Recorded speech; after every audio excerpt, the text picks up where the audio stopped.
you're always facilitating other people's stories, and you're hired for being a technician that can kind of help them tell that story.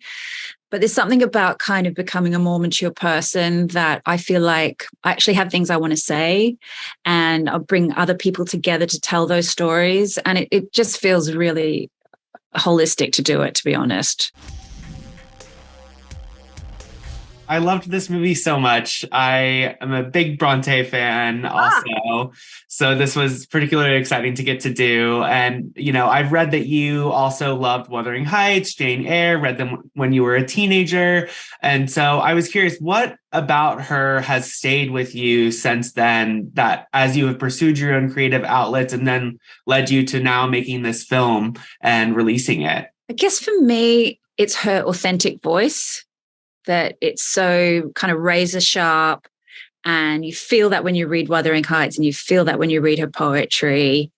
And it's kind of this voice that's also very different and does kind of have a strangeness to it. But it's kind of, I don't know, for me, it's also who she represents. Like, she was she was an introvert.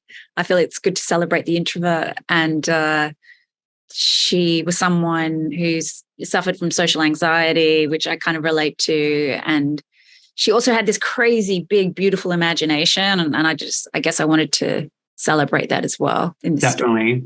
story. Yeah. And, I think with that love, how was that feeling, or what was that feeling like to see kind of like Emily in front of you when you're making the film? Emma Mackey does such an amazing job. You've got the sisters all together. The cast is great. Is it this like surreal, like almost reaching through the past feeling? It did feel like that, because we were shooting in Yorkshire, out in the middle of nowhere, in this old country house that was very Gothic.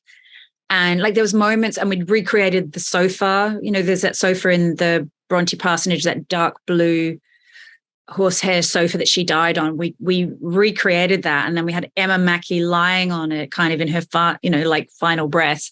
It was at times spooky, to be honest. It really was. Yeah.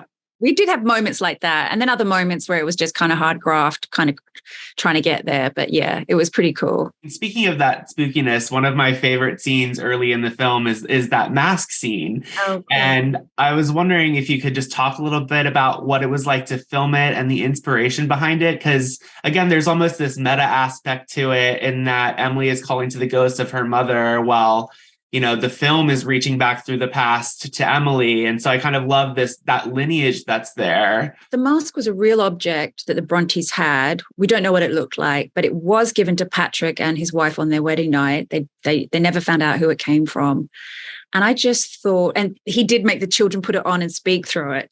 So I just thought it was a great kind of artifact or symbol for Emily's creativity, her connection to her mother, the feminine, these things that are kind of the siblings at that point in the story have forgotten and want to forget because it's easier. So, and again, masks that people wear in the whole film is quite important as well. And it also has a Gothic feel to it. So I wanted to do a sequence that kind of really also helps introduce really where we're going in the story, which is somewhere kind of darker, slightly more atmospheric. And for it to be an act of creativity that is spooky and supernatural and freaks everybody out, but also makes them release emotion. And yeah, so it was kind of operating on a lot of different levels. And it was challenging to shoot because we had to do it through coverage. So it was all about kind of working out the effect that each shot was kind of having on the audience, and it was quite a big, and then the soundscape and that, with the music. So, but it was also really fun to put together. Yeah, it was a great scene. And I love how it laid the groundwork for, as you said, this Gothic tone that we get throughout the rest of the piece. There's Branwell and Emily looking through the windows, and it's almost like a jump scare moment in a fun way. And then Emily's vision towards the end of the film. And so I was curious, was that something, that tone, that kind of like underscore of Gothic horror almost intentional from the start, or is that something that kind of came out in the creative process? I mean, when I was writing it, I wasn't thinking of that so much. But then as I started doing research and rereading Wuthering Heights, I thought it would be would be good to kind of recreate that supernatural kind of feeling that hangs over Wuthering Heights, that's kind of just kind of omnipresent, but not really overt. And that's connected to emotion and feeling. And I felt like that was really helpful for kind of expressing Emily's kind of like longing and emotion. And but it was interesting because when we got to composing, we'd had a temp score on it, and then Abel Kozanowski came along and he kind of really took that and kind of solidified that. And when you actually started to see the film as a whole come together, you're like, wow, this is even more, it was kind of more emotional than I thought. And you never really know that until you see it put together. There's always that one aspect, or that it's like the film is telling you almost. The film's like, actually, I'm this, Yeah, like the subconscious kind of thing that you're working on, like in the back of your brain, and then you watch it and it's like, oh my gosh, this is there. Yeah, exactly. Yeah. And then, from a technical standpoint, you're no stranger to like period pieces or literary adaptations. And this being your first time stepping behind the camera for a feature film, was there anything that you brought with you from your past projects, like on period pieces, to this, or anything that may have kind of presented itself as a challenge that you didn't expect? I kind of thought of it not as a period film, just as a story about someone set in this period. And my main idea was to make it feel very immersive for the audience, and to kind of just slightly subconsciously have it feel like it's just being documented, like, oh, we're just documenting this moment in this room with these people and this moment. And so that it felt pretty real, and that you're right in there with them. And then we did the soundscape, the sound mix, so that you could really hear the actor's breath, the wind in the background, or the birds. So it just felt like a real environment. And then I guess technically, everything's a challenge, I think, when it's your first time, because you're kind of learning on the job as you're doing it. And there's mistakes you make that then you have to rectify, or decisions you make that you regret. And I think that's any filmmaker, but I think it's particularly with a first-time filmmaker.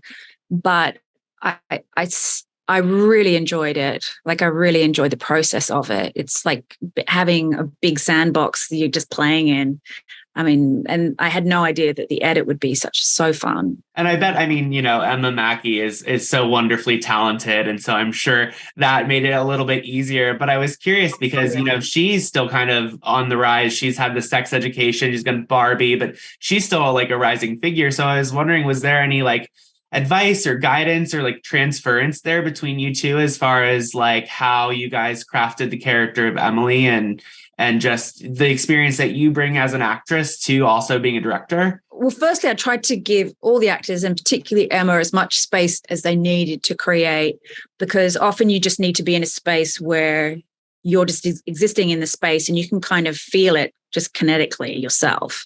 And often if you let people just have that space, they will find it. But the one thing I guess we talked about was character arc, because it was the first time Emma had done a very long character arc with a lot of big changes in it. So we just kind of talked about that, in terms of who she is at the beginning and who she is at the end. But, she's so smart. She really got that. And it was just such a pleasure working on it with her. And she's really in the moment. So you can kind of talk about a moment and then go back into the work on camera. And yeah, it was really great. And she's incredibly easy to edit as well, because she just gives you so many choices. So yeah, I feel pretty blessed that I found Emma for that role. Amazing. And for my last question, I was doing some reading but prior to the interview, and I think what's so interesting about Emily's life, and you've pointed this out, I think, as well, is her life was kind of curated by her sisters. And then you've said that this was kind of you putting Emily at the center of her own story. And so I was just curious, how does that speak to your own journey as a creative, leading up to you kind of like taking the reins on this film, and I guess that meta aspect of being an artist, making a film about another artist that you admire? I guess I felt as an actor that you're always facilitating other people's stories, and you're hired for being a technician that can kind of help them tell that story. But there's something about kind of becoming a more mature person that I feel like I actually have things I want to say, and I'll bring other people together to tell those stories. And it just feels really holistic to do it, to be honest.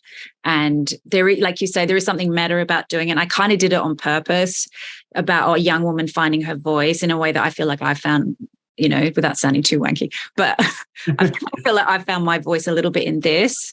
So it's been such a great journey. I've really loved it. Awesome. Yeah. Well, I loved the film. Let me just say that again. I just want to say thank you for your time today too. It was such a pleasure to speak with you. Thank you. Thank you. It's been really great. Thanks again. Bye. Bye.